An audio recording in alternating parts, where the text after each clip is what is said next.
Salut à tous, cette semaine je suis en Franche-Comté et on va tout faire pour aider cette famille. Il s'agit de Pascal, veuve, et de ses deux enfants, Océane et Fabien. Voici leur maison. Une maison dans un état catastrophique. Elle est à refaire complètement. Il y a une vraie urgence. Marc-Emmanuel va tenter l'impossible en mobilisant des volontaires. Des dizaines de bénévoles vont s'investir. Laetitia Blégé, Miss France 2004, qui est originaire de la région, va participer à ces travaux. Elle va remarquablement s'impliquer. Peinture, pose de carrelage, rien ne l'arrêtera. Si je viens, c'est pour bien faire, hein. Mais ce chantier ne sera pas toujours facile. Il y aura des imprévus. On n'a pas les éléments qu'il faut, tout simplement. Des tensions. C'est pas possible. Je pourrais jamais finir, personne ne me laisse faire mes finitions là. En quelques jours seulement, ils tenteront de relever un incroyable défi dans un seul but, réaliser le rêve de cette famille. C'est trop la fête.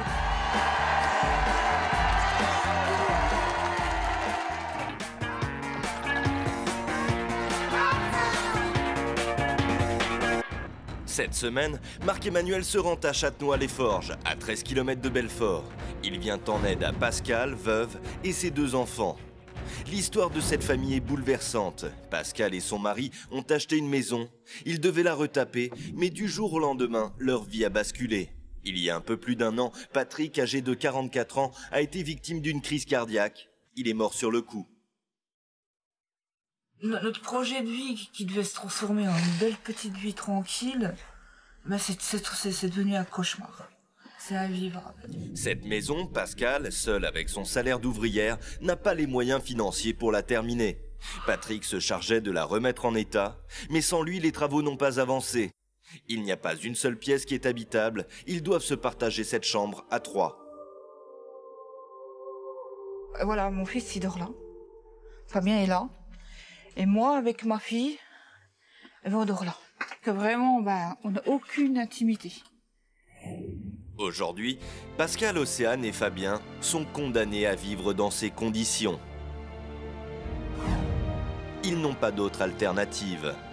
J'ai aucune solution. C'est ça le drame, j'ai aucune solution. Je suis bloquée. Pour cette famille, il est urgent d'intervenir. Marc-Emmanuel lui vient en aide. C'est Sandrine, la sœur de Pascal, qui a contacté l'émission. Tous les trois ne sont pas au courant.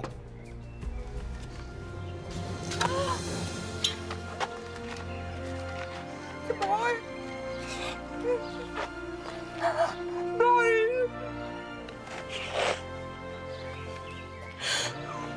Pour Pascal, Océane et Fabien, la venue de Marc-Emmanuel est inespérée. Depuis la mort de Patrick, ils n'avaient plus aucune issue. Ils retrouvent là un peu d'espoir et de joie. Ben voilà, je suis là pour vous cette semaine. C'est bon, nous? Allez, je vous suis. Pascal est troublée. Elle invite Marc-Emmanuel à rentrer dans la maison. Je puisse finir ce qu'il a commencé à entreprendre à la maison et faire en sorte de réaliser son rêve, que toute la famille soit installée dans de bonnes conditions. Dans un premier temps, je vais vous inviter à regarder ceci. Pourquoi? Parce qu'il y a dans cet ordinateur des petits messages d'amour et c'est pour vous. Je sais très bien que tu n'arriveras jamais à financer les travaux de la maison. C'est un poids trop important pour toi. C'est pour ça que j'ai fait appel à tous ensemble, pour qu'ils te viennent en aide et que tu puisses retrouver le sourire. Je t'ai jamais dit, ma louloute, mais je t'aime très fort. Alors on va aller faire le tour de cette maison. Je vous suis. Marc-Emmanuel va donc visiter les lieux. Et là, il n'est pas au bout de ses surprises. Il pensait que la maison était déjà bien avancée, mais en fait Patrick n'a même pas eu le temps de refaire la pièce principale, ni même une des chambres. Vous dormez tous les trois ici. Oui, Fabien il dort là. Et Océane elle dort avec moi dans le lit juste à côté. Mais comme ça te de verre qui est juste au-dessus des lits. Ça, c'est très dangereux. Ouais, poisonné, Pour la santé. Vous êtes éclairé uniquement par un néon, les fils pendent comme ça, c'est même pas gainé. La maison est pourrie et malsaine. Et en fait, tout le circuit électrique ne tient que par ces deux rallonges. Ouais, voilà, oui. Elle est en ruine. Tout s'effrite, se décolle. De l'humidité s'est infiltrée partout. Toute l'humidité. Les peintures, les tapisseries, les sols, l'électricité. Plus rien n'est en état. Vivre ici est limite dangereux. C'est incroyable que vous dormiez comme ça, vous êtes vraiment dans les travaux, quoi. Ah oui, tout à fait. Regardez, l'état de la fenêtre. Et là, surtout, tout ça, ça tombe.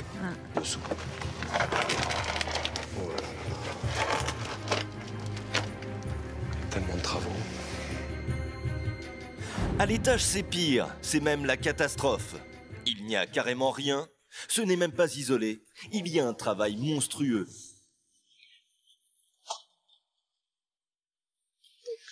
Dans l'idée ici, c'est qu'il y ait La chambre à coucher des enfants. les chambres à coucher pour les enfants. Je suis dans un grenier. Il y a tout à créer, tous les doublages, les isolants et les fenêtres de toit. Et vous n'avez aucun matériau. Qu'est-ce que vous vouliez faire ici? Notre chambre à coucher. Cette maison, tous ces travaux, je m'en charge. Parce que j'ai envie que vous soyez bien dans cette maison. Avec vos deux loupiaux, vos deux grands. D'accord? On se met main dans la main. Tous ensemble. Même si ces travaux sont gigantesques, Marc-Emmanuel va faire une promesse à la famille et va tenter de la tenir. Il n'a que quelques heures pour trouver des volontaires. Il lui faut du monde pour réaliser ce chantier. À proximité de la maison, l'événement de ce jour-là, c'est un rassemblement de tuning. Parmi toutes ces personnes passionnées de voitures, il va chercher des bricoleurs. Ce n'est pas gagné, mais il tente sa chance. Il distribue des tracts et lance un appel au public ici présent. Juste vous dire que si je suis parmi vous dans le cadre de l'émission Tous Ensemble, et si vraiment j'en appelle à votre solidarité, c'est pour venir en aide à Pascal, cette mère de famille qui aujourd'hui se retrouve coincée. Est-ce que je peux compter sur vous? Après avoir fait passer son message, il va à la rencontre de toutes ces personnes réunies sur place. Laissez vos coordonnées. Tenez, jeune homme. Bon bricoleur. Démolition. Ouais. Il y a tellement de travail à faire dans cette maison. Marc-Emmanuel, Enchanté. moi je suis carreleur, je viens t'aider. Vous êtes carreleur? Oui, C'est très bien. Et je vous laisse ceci. Est-ce que vous pouvez être à la réunion publique ce soir ou pas? pas de souci.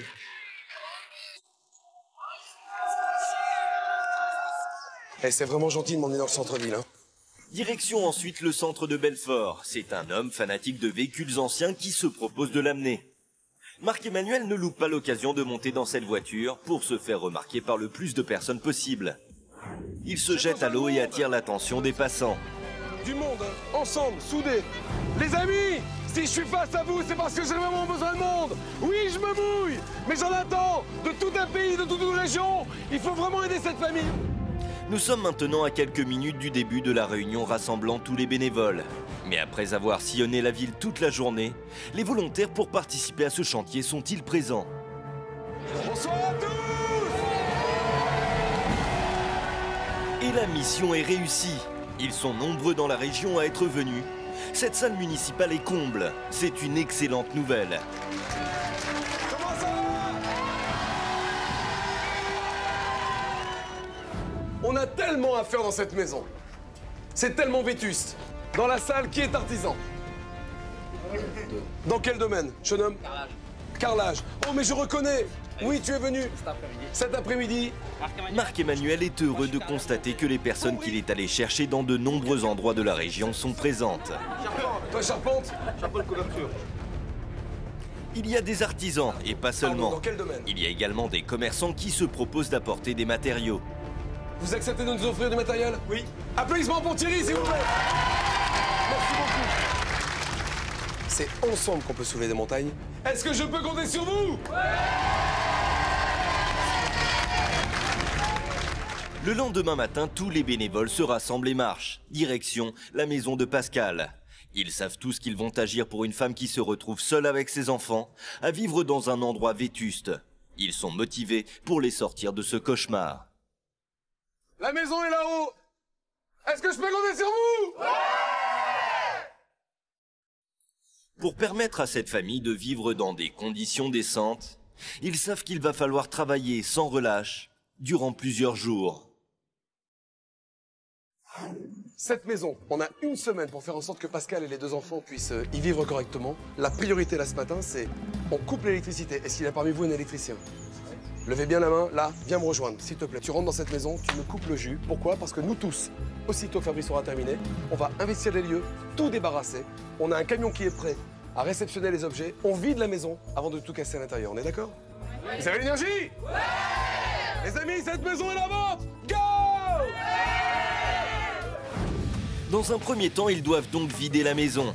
Les meubles et les affaires de la famille doivent être enlevés. À l'intérieur comme à l'extérieur, il y a aussi des gravats, des bouts de bois, du fer et du béton qui ne servent plus à rien. Et comme il y en a énormément, Marc-Emmanuel a carrément fait venir une benne à ordures. Après avoir tout débarrassé dans la maison, l'équipe de bénévoles détruit tout ce qui n'est plus en état. Ils retirent les vieilles poutres, les unes après les autres, ils les scient.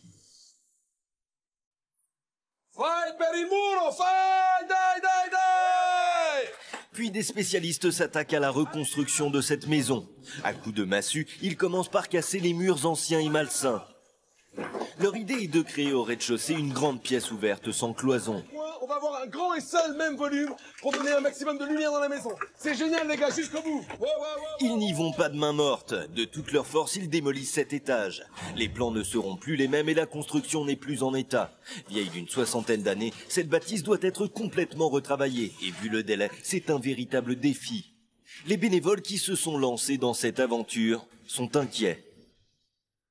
C'est vraiment un challenge parce que c'est vraiment beaucoup de travail en aussi peu de temps, quoi. Vu l'ampleur de ce qu'il y a à faire, ce n'est pas possible de faire en 8 jours. Parce que c'était très insalubre dedans, c'est vraiment tout à refaire. Pour moi, à mon avis, c'est un chantier qui pourrait durer un mois de temps. Refaire cette maison en une semaine, c'est normalement mission impossible. Ça, c'est sûr. Il y a déjà un énorme souci après ces premières heures de travail. C'est le toit qui pose problème. Du coup, Marc-Emmanuel consulte un architecte qui va bénévolement être d'une grande utilité sur ce chantier. Et là, il va voir une mauvaise surprise. La charpente menace de s'écrouler. Il faudra la redresser, si on faut voir un charpentier, voir si on peut la redresser, la retendre et rajouter des pannes supplémentaires. Parce que là, moi, je veux pas qu'on appuie là-dessus, quoi. C'est clair, c'est pas possible. Marc-Emmanuel va demander à un charpentier d'essayer de régler le problème. On refait une ferme comme ça, et on reprend les pannes qui sont là, qui sont elles en train de fléchir, de façon à pouvoir les remonter, écarter le toit pour remettre en alignement. Ça consolide le tout. Oui. Et on a trouvé une solution pour mettre une ferme en place. Donc une ferme, pour ceux qui ne savent pas, c'est un élément porteur donc à l'enceinte de la charpente qui est une pièce principale. C'était la meilleure solution pour éviter beaucoup de dégâts et beaucoup de perte de temps surtout. Ce n'était pas prévu, mais ils n'ont pas le choix. Ils doivent enlever toutes les tuiles. Il s'agit là d'un travail énorme. Une chaîne humaine se met en place. Et ça peut être dangereux pour la famille parce que le toit ça fait se tombe carrément sur la famille. Donc, au boulot, on a refait les manches et on détruit. Là. Des artisans grimpent sur le toit. Le temps est compté et il est urgent que la toiture soit réparée. Si ce n'est pas réglé, ils vont prendre du retard et n'arriveront pas à finir dans les délais. Autre souci, le plancher. Là aussi, il faut tout revoir. Et ces imprévus commencent à retarder sérieusement le chantier. C'était pas prévu que les poutres bougeaient autant. Donc on solidifie le poutrage parce qu'en existant il n'était pas du tout solide. On va bien solidifier toutes les poutres et après on visse le plancher par-dessus. Quelques heures plus tard, les spécialistes attendent un élément indispensable pour régler ce problème de charpente, la ferme. Elle est livrée. Ils vont donc assembler tous les bouts de bois pour arriver à en faire une structure solide. Mais une fois prête, elle est tellement imposante qu'il est impossible de la monter. On n'a pas assez de force avec les étais présents. Il nous faut quelque chose de vraiment avec une force considérable, quoi. Parce que là, pour remonter ça, on va dire, il y a pratiquement une tonne de charge. Mais bon, le problème, c'est que là, pris au dépourvu, on n'a pas les éléments qu'il faut, tout simplement. Tant qu'on n'a pas relevé ça, on ne peut pas mettre en place la ferme, sinon on n'aura pas assez d'espace pour la monter. Il faut donc rapidement trouver une solution. Ils se débrouillent comme ils peuvent. Un charpentier propose de se munir d'un cric de voiture pour aider à monter la structure. Mais cela ne suffit pas. Il faut aussi beaucoup de force pour parvenir à la soulever. N'ayant pas de machine adaptée et devant cette urgence, ils vont tenter l'impossible. Ils vont essayer de déplacer 7 tonnes de bois.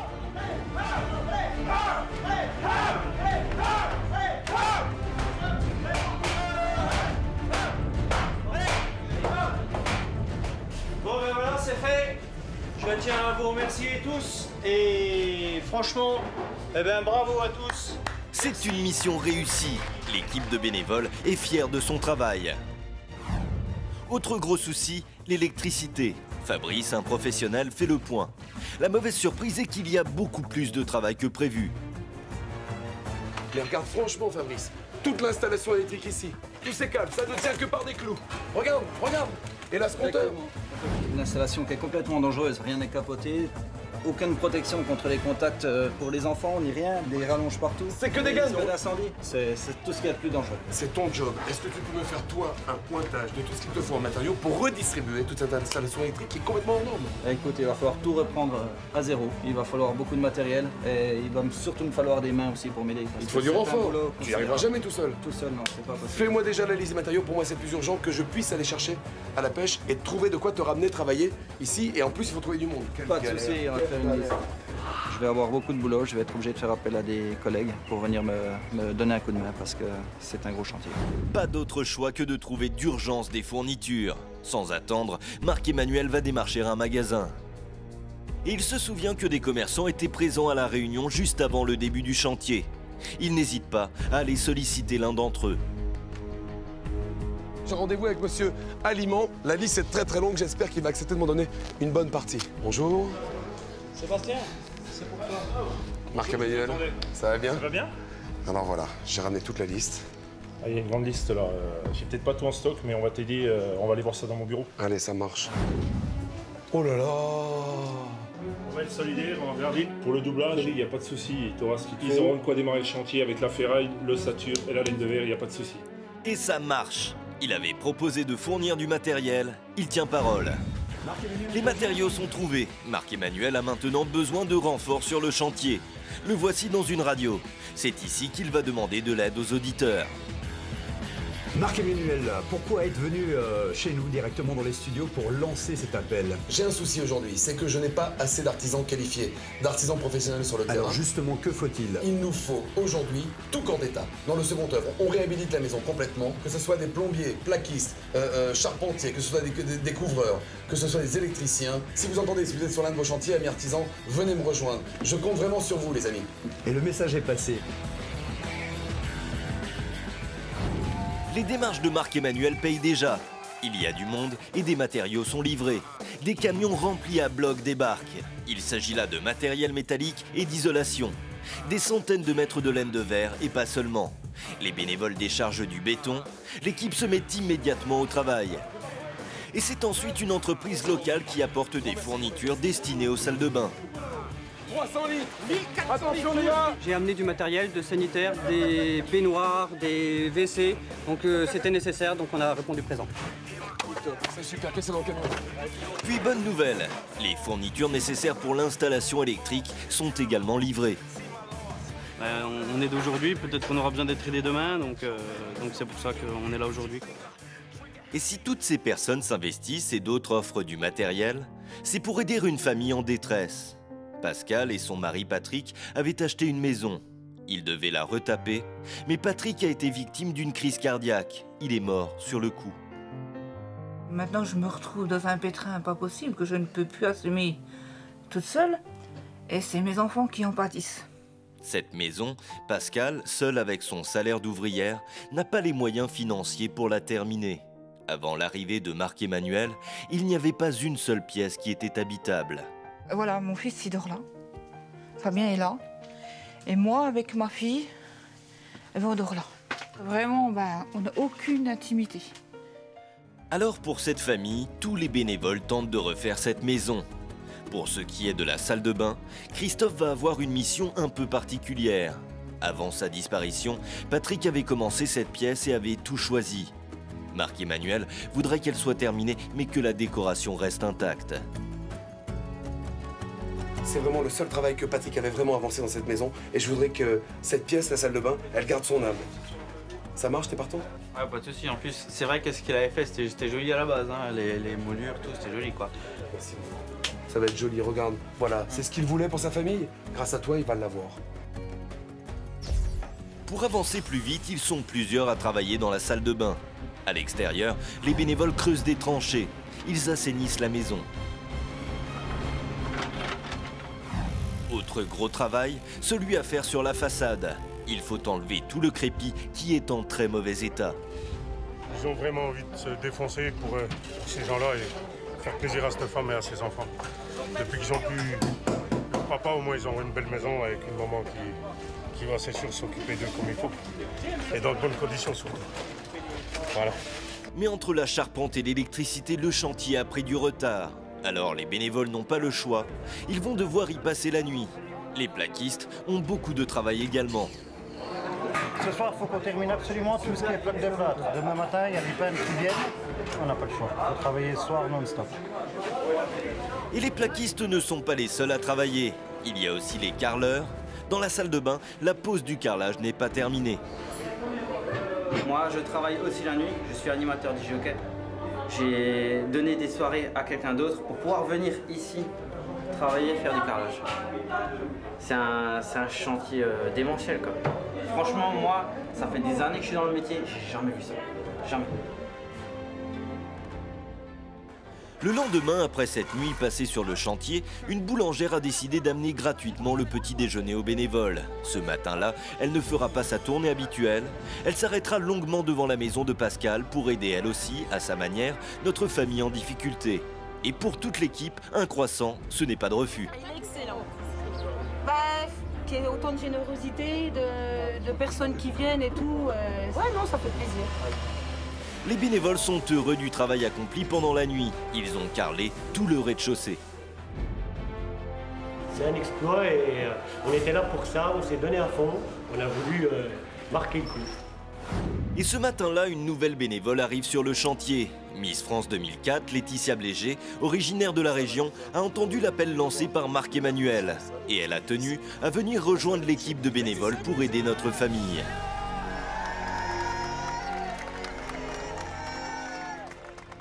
Il y a quelques mois, dans une première émission de Tous Ensemble, elle avait eu la gentillesse de me remettre un maillot. Et puis, quand elle a su que j'étais dans la région, ben voilà, elle a tout de suite passé un petit coup de fil. Pourquoi tu as tenu à participer à jouer le jeu avec nous, là, aujourd'hui? Parce que ça met du baume au cœur de voir toutes ces personnes bénévoles qui se réunissent pour aider une famille. Vous êtes très généreux et ça me donne espoir pour le futur. Voilà. Vous êtes prêts à soulever des montagnes avec Laetitia? Dans un instant, vous verrez que Laetitia Blégé va remarquablement s'impliquer pour aider dans sa région Pascal et ses enfants. Si je viens, c'est pour bien faire. Rien ne l'arrêtera. C'est pas simple, hein? Il y aura des tensions. C'est pas possible, je pourrais jamais finir, personne me laisse faire mes finitions. Ils vont tous se surpasser pour une seule raison, réaliser le rêve d'une famille.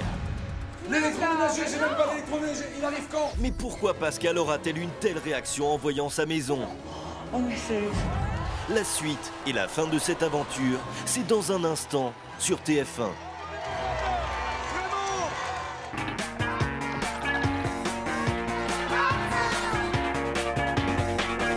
Il y a un instant, vous avez découvert l'histoire d'une famille en détresse. Pascal et son mari Patrick avaient acheté une maison. Ils devaient la retaper, mais Patrick a été victime d'une crise cardiaque. Il est mort sur le coup. Notre projet de vie qui devait se transformer en une belle petite vie tranquille, c'est devenu un cauchemar. Cette maison, Pascal, seul avec son salaire d'ouvrière, n'avait pas les moyens financiers pour la terminer. Avant l'arrivée de Marc-Emmanuel, il n'y avait pas une seule pièce qui était habitable. Pour leur venir en aide, des dizaines de bénévoles se sont mobilisés. Parmi eux, Laetitia Blégé, Miss France 2004. Originaire de la région, elle a décidé de s'impliquer. Ça met du baume au cœur de voir toutes ces personnes bénévoles qui se réunissent pour aider une famille. Juste après son arrivée, elle va rejoindre les bénévoles. Les plaquistes posent l'enduit sur les murs, elle va les aider. Ça pique. Oh là là, c'est pas simple, hein? Je me rappelle bien de notre élection en 2004. Ça me fait plaisir de vous voir sur le chantier. Bon, il y a encore du boulot quand même. Encore un peu, oui. Dans toutes les pièces, les travaux se poursuivent. À l'étage, il y a la plus jeune bénévole du chantier qui travaille. Travailler qu'avec des hommes, c'est sûr que c'est pas tous les jours facile. Mais bon, à force, on fait sa place et ils nous acceptent et au bout d'un moment, tout va bien, quoi. Sur le chantier, c'est l'effervescence. L'installation électrique est en cours. Les fenêtres, offertes par un magasin, viennent d'arriver. Et pour réaliser les travaux de cette maison, Miss France est loin d'être la seule femme. Elles sont nombreuses à s'être lancées dans cette aventure. J'ai l'impression que c'est un chantier où les femmes travaillent beaucoup, quand même. Je suis une collègue de travail de Pascal, et puis il y a beaucoup de femmes autour d'elle, et du coup, ben voilà, on est venues, on s'est mobilisés pour venir toutes, et puis un peu partout des petites mains, ça fait du bien à tout le monde, et puis voilà. C'est des métiers d'hommes, mais bon, on participe aussi, même si c'est pas trop mon métier, comme beaucoup de femmes là, mais bon, on fait ce qu'on peut, voilà. La pose du carrelage des salles de bain est pratiquement terminée. Les derniers carreaux sont sur le point d'être posés. Et voilà, je sais poser du carrelage. Voilà. Je sais tout faire maintenant, je sais tout faire. Je suis une femme à marier. Je pense pas que j'aurai tous les jours une miss qui va m'aider dans le carrelage, quoi. C'est vraiment jamais vu ça, quoi. Déjà, si je viens, c'est pour bien faire, hein. Chambre, salon, cuisine, partout les bénévoles s'activent. Ils savent qu'il leur reste maintenant peu de temps pour tout finir. Laetitia va maintenant être sollicitée par Marc-Emmanuel. Il va lui demander de se charger d'une mission bien précise. Là, t'as fini, t'as plus besoin de Laetitia? Nickel, c'est bon, on a fini. Merci beaucoup. Il y a des élèves du CFA de Belfort qui vont nous faire des tartes que l'on va vendre. Est-ce que tu accepterais, parce que je sais que ça va leur faire très plaisir, d'aller les voir par surprise et de passer un moment avec eux? Ça te dérange pas? On y va? Oui, tu vas pas comme ça. J'y vais maintenant. Ah ben maintenant. Ah ok, bon allez. Mais je te garde la tenue pour le retour. Allez, super, Okay. on y va. Marc-Emmanuel a besoin de matériaux supplémentaires. Pour l'aider, Laetitia va essayer de récolter des moyens financiers. Avant d'aller vendre des parts de gâteaux, il faut d'abord qu'elle les prépare. Alors j'ai appris qu'on faisait de très bons gâteaux ici et je suis venue prendre quelques conseils et évidemment vous donner un petit coup de main. Merci. Elle se transforme en pâtissière et se met immédiatement derrière les fourneaux. Pique un peu, hein, ce que je fais aussi. Une fois que c'est fini, on met la framboise dedans. Hein. Non, c'est très bien. D'abord, on voit le résultat. Hein. Les élèves sont sous le charme et ravis d'avoir comme nouvelle collègue Laetitia. J'ai compris. On n'a pas l'habitude de faire des gâteaux forcément avec une ancienne Miss France. C'est un peu impressionnant. C'est vrai que c'est chouette de voir tous ces jeunes se mobiliser. Je leur dis bravo, quoi. Et quelques heures plus tard, ils sont cuits et prêts à être vendus. Mission réussie, challenge remporté, on a fait nos 60 gâteaux et maintenant j'espère fortement que la vente sera bonne pour le chantier. Elle se dirige ensuite dans le centre-ville. Laetitia rejoint une partie de l'équipe féminine du chantier qui va essayer de vendre un maximum de parts. On rapporte les gâteaux, bon, ils sont délicieux. Hein. T'as goûté? Délicieux. On a quand même 360 parts de gâteaux à vendre, plus les chocolats, donc il va falloir s'y mettre là, il va falloir activer. L'équipe n'est malheureusement pas gâtée avec le temps. Il pleut et il n'y a pas beaucoup de monde. Espérons qu'il y ait un petit soleil qui apparaîtra dans la journée, un petit rayon de soleil. Sinon, on va rester positif. Mais les filles sont motivées et ne laissent pas passer une occasion de remplir les caisses. Le tarif n'est pas fixé, les acheteurs décident même de la somme qu'ils veulent bien donner. Et ça marche, elles parviennent à écouler la totalité et à récolter 580 €. Sur le chantier, une équipe de professionnels s'occupe de terminer la façade de la maison. De retour, Laetitia les aide. Bon les gars, je viens vous donner un coup de main.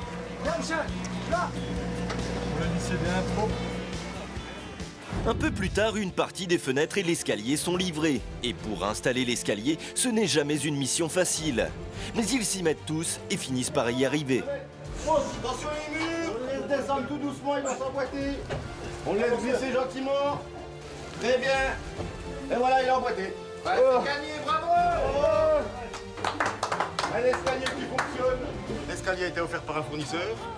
On a mis 2 heures et demie pour l'assembler. Je pensais pas qu'un chantier puisse aller aussi vite. Il fallait vraiment le vivre pour le croire. Pour ce qui est de la cuisine, elle était dans un état catastrophique. Il fallait absolument la changer. Un commerçant a décidé de l'offrir à notre famille. On a mobilisé donc tout le staff de mon magasin, disons. Et c'était une aventure sans pour autant qu'il y ait un but financier qui était très agréable. Et maintenant, je comprends le sens de tous ensemble. Pendant ce temps, Marc-Emmanuel doit trouver de la peinture, du parquet et du mobilier pour meubler cette maison. Il va donc dans 2 magasins différents. Le premier accepte immédiatement de l'aider. Oui. Salut Marc-Emmanuel, comment ça va? Salut Marc. Bonheur, merci beaucoup. Marc-Emmanuel. Et décidément, la solidarité est remarquable. Cet autre commerçant va offrir l'intégralité des meubles. Il propose même à Marc-Emmanuel de faire son choix lui-même. Il va donc passer du temps à sélectionner tout ce qu'il lui faut pour rendre cette maison la plus accueillante possible. Sur le chantier, ils vont maintenant couler le bitume tout autour de la maison. Faut bien mettre les joints bord à bord, pas les superposer. Le jardin est pratiquement terminé. Ils finissent d'installer un bassin et vont poser des rouleaux de gazon. Mais ce que l'on ne sait pas, c'est que ces rouleaux sont lourds et peu évidents à manier. Ouais, donc vous voyez, la difficulté, c'est que chaque ballot fait à peu près entre 32 et 36 kilos. Donc toute l'équipe aujourd'hui a manipulé les ballots pour un poids approximatif à pas loin de 6 tonnes, quoi. Ces rouleaux de gazon vont totalement changer l'apparence de la partie extérieure. Et au bout de plusieurs heures de travail, voici le résultat. Ça va leur procurer un plaisir immédiat quand ils vont atterrir, quand ils vont arriver dans leur jardin, parce que ce sera un jardin, ils auront du soleil plein des yeux et plein de verre autour d'eux. Le voisin de Pascal a décidé lui aussi de s'impliquer dans cet élan de solidarité. Et comme il travaille dans un magasin, il demande à son patron s'il accepterait d'offrir tous les meubles pour aménager le jardin. Je peux passer maintenant? Ok, eh ben j'arrive. Super, merci beaucoup, c'est génial. Et son employeur a décidé d'aider notre famille. Il offre du mobilier, reste à le décharger et à l'installer. Allez, on décharge. Je vais prendre de là. Séverine, de son côté, est une passionnée de peinture. Elle a décidé de réaliser un tableau original en intégrant des photos de la famille. À travers cette toile, il y a des éléments du passé et puis donc il y a le futur, donc avec toutes ces nouvelles couleurs qui vont égayer sa maison. Tous les meubles sont là, c'est parti pour le déchargement. Pour ce qui est du mobilier, Marc-Emmanuel a décidé cette fois-ci de remplacer l'intégralité des meubles. Et ils viennent d'arriver. Mais le montage n'est jamais évident, alors un employé du magasin s'en charge. Et il le fait bénévolement. C'est notre magasin qui a fourni tous les meubles.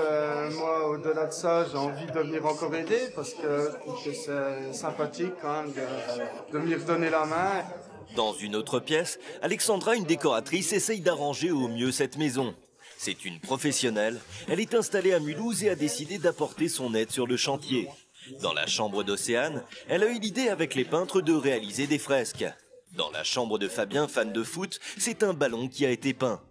Les derniers éléments de la déco.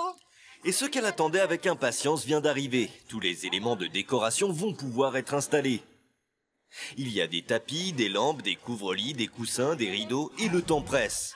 Il ne reste que 2 heures avant l'arrivée de la famille. Elle prend donc les choses en main. Elle charge les bénévoles d'une tâche bien précise pour aller plus vite. De son côté, il lui reste encore à peindre des meubles anciens qu'elle a réussi à trouver pour donner une ambiance très tendance. C'est une coiffeuse qu'on a été chercher dans une brocante pour apporter une touche un petit peu ancienne et puis remise au goût du jour avec la couleur. Pour ce qui est des lumières, c'est Joël et Fabrice qui s'en sont chargés. Et ce n'était pas facile de créer une ambiance 1001 nuits dans les chambres. Sur une chambre, on place 80 petites fibres comme ça. Il a fallu percer et faire passer des fils électriques dans chaque pièce. Du travail, mais au final, un résultat surprenant. Bon allez les filles, dans 1 heure parce qu'elle arrive, il reste 1 heure. Là il faut que... Il reste maintenant moins d'1 heure. C'est le moment de faire le ménage, de nettoyer pour que tout soit impeccable quand Pascal et ses enfants vont arriver. Dès que j'ai vu Marc-Emmanuel, j'ai pas hésité 1 seconde. Pour moi, c'était logique. Faut être solidaire dans la vie. Si ça m'arrivait, je serais bien fière que des gens viennent m'aider. Donc, je vois pas pourquoi moi j'aiderais pas. Et souvenez-vous de cette bénévole. Marc-Emmanuel l'a rencontrée au salon du tuning. Elle avait promis qu'elle viendrait. Elle a tenu parole. C'est bien les filles, c'est superbe. Allez jusqu'au bout. Merci beaucoup. Fais attention, fais attention. C'est bon? C'est beau, c'est beau. Marianne, TikTok, merci beaucoup. L'électroménager, j'ai même pas l'électroménager. Il arrive quand? C'est la course contre la montre. L'électroménager n'est toujours pas arrivé. Et en plus, un peintre commence à s'énerver. On lui demande de se dépêcher, mais avec toute cette agitation, il n'arrive pas à travailler. C'est pas possible. Je pourrai jamais finir. Personne ne me laisse faire mes finitions. La maison, elle sera jamais finie si je les finis pas. Combien connais-toi pour terminer? Non. C'est bon, maintenant, tout le monde reste en bas. Personne ne bouge, je les finis. Sinon, la maison, ça va ressembler à rien du tout. Quelques minutes plus tard, l'électroménager est enfin livré. Tous les appareils vont pouvoir être montés. On a 1 demi-heure, les gars. Tout l'électroménager installé à brancher. Il y a quoi dedans alors? Alors, un réfrigérateur, une plaque de cuisson, un four, un lave-vaisselle, un lave-linge et un réfrigérateur. Merci beaucoup. C'est normal. On a souhaité offrir à cette famille l'ensemble de l'électroménager pour qu'ils puissent vivre une vie heureuse dans de bonnes conditions. Il déballe, met tout en place. Marc-Emmanuel est partout à la fois. Il veut arriver à terminer dans les délais, mais il reste toujours quelque chose à faire. Et notamment du côté de la déco, Alexandra veut que tout soit parfait, alors elle peaufine. Et franchement, Manu, c'est magnifique parce que le bois, c'est d'une noblesse. Et enfin, Marc-Emmanuel et des volontaires accrochent une réalisation de Manu, le menuisier.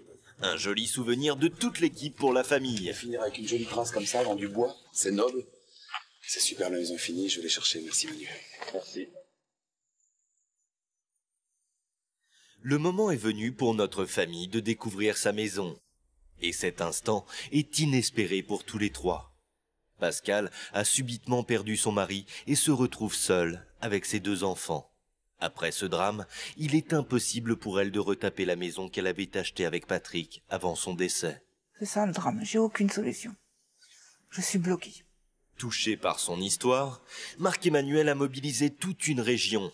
Des dizaines de bénévoles se sont impliqués dans cette aventure et ont décidé de se surpasser pour refaire intégralement en moins d'1 semaine cette maison. C'est ensemble qu'on peut soulever des montagnes. Est-ce que je peux compter sur vous?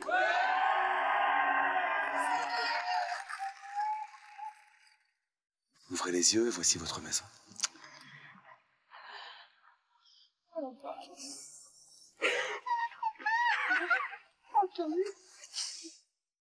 Devant leur nouvelle maison, Pascal, Océane et Fabien n'en reviennent pas. La transformation les impressionne. Oh là là, mais elle est belle, elle est belle. Oh là là là là. Le boulot qu'ils ont fait, c'est incroyable. Cette ancienne maison, dans un état de ruine, n'a aujourd'hui plus rien à voir. Il s'agit d'une jolie bâtisse complètement refaite. La façade ainsi que les fenêtres sont neuves. Les portes ont également été changées. La famille est séduite. Vous êtes dans le territoire de Belfort. Vous êtes chez vous. Entouré d'une très forte générosité de cœur. D'une volonté farouche. Ils se sont démenés comme des dingues pour réaliser ceci. Et c'est pour vous. Ouais, bon, quand on voit ça, oui, ils se sont défoncés, ça c'est clair. Parce qu'il y avait du boulot à chez nous. Avant de découvrir l'intérieur, Pascal et ses enfants vont maintenant voir l'autre côté de la maison.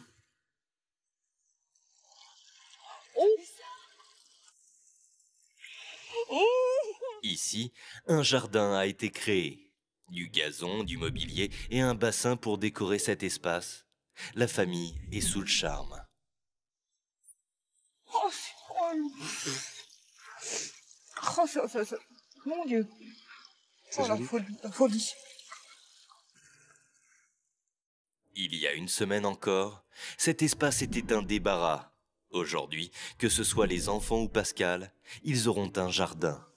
On découvre totalement la maison, c'est comme si on n'avait jamais habité ici. Pascal, Océane et Fabien ont connu des moments très difficiles ces derniers temps. Aujourd'hui, ils savourent ces moments de joie et sont heureux. Ils vont maintenant voir l'intérieur de leur maison. Oh là, c'est trop beau. Ils sont tous les 3 sous le choc. Cette maison est non seulement refaite, et en plus la décoration qui a été choisie et créée rend cette pièce totalement méconnaissable. Oh mais c'est trop là, c'est... Avant l'arrivée de Marc-Emmanuel et des bénévoles, voici l'endroit où tous les 3 vivaient. À partir de maintenant, ils vont pouvoir profiter de cette grande pièce à vivre complètement séparée des chambres qui se trouvent à l'étage. Oh, c'est la folie. Pour ce qui est de la cuisine, elle n'était plus du tout en état. Aujourd'hui, tout est flambant neuf. Les appareils électroménagers sont installés. Plus rien à voir avec l'ancienne cuisine.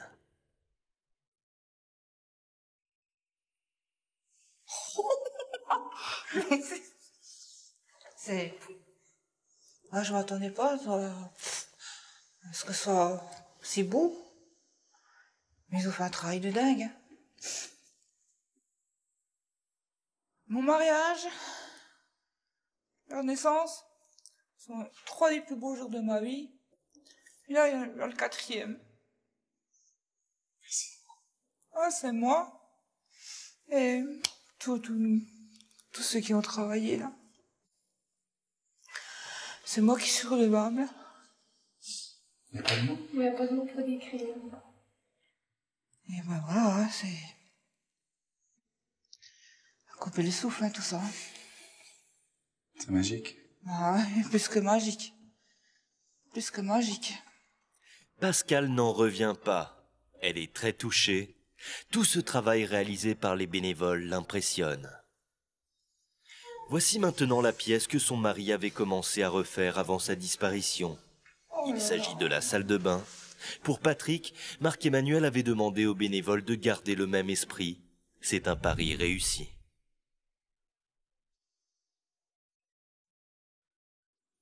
Il en a passé des heures dans celle-là. Il est hors de question que je touche à cette pièce. Je pouvais pas. Mais j'aurais pas voulu non plus.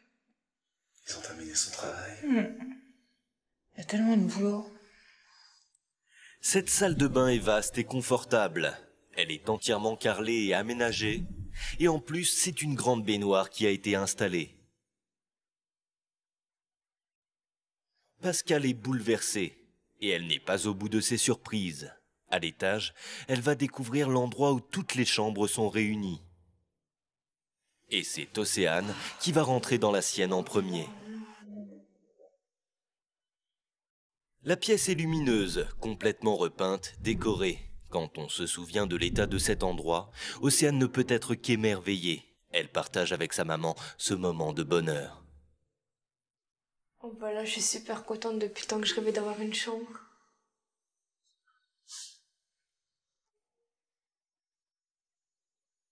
J'ai un rêve qui se réalise enfin. J'ai une petite vie de princesse là. Océane n'avait plus d'intimité. Aujourd'hui, tout comme son frère, ils vont pouvoir profiter d'un espace qui leur est réservé.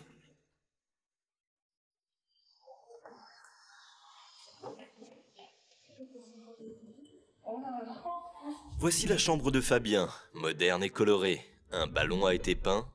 Passionné de foot, il est comblé. Et souvenez-vous, à cet étage, rien n'était construit, ni même isolé. C'est trop beau. Ça va? Ça te plaît? Toi, le passionné de foot. Bah maintenant, ce qui est génial, c'est que je vais pouvoir inviter mes copains. Bah j'ai ma chambre en moi. Puis on sera tranquille. C'est enfin au tour de Pascal d'aller dans sa chambre découvrir ce que les bénévoles ont créé pour elle. Oh là là. Et là aussi, c'est un choc pour tous les trois. Ce qui a été installé, que ce soit le lit, les chevets, la cheminée ou le cadre fait pour eux. Dans les moindres détails, rien n'a été oublié pour que la famille se plaise et se sente bien. Oh, les couleurs sont superbes. C'est vrai? Ah ouais, c'est doux, c'est zen, c'est... Bah, elle est vraiment sublime, quoi. J'arrive pas à y croire. Je suis super contente pour elle. Parce qu'elle a jamais eu son intimité, elle non plus. La famille va maintenant rencontrer tous les bénévoles qui ont réussi à refaire cette maison en moins d'une semaine.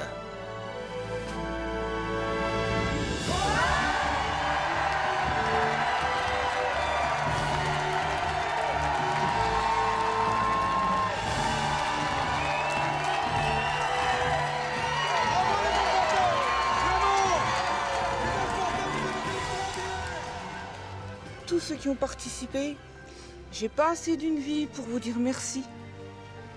Et voilà, mais franchement, merci, merci. On t'aime, Pascal.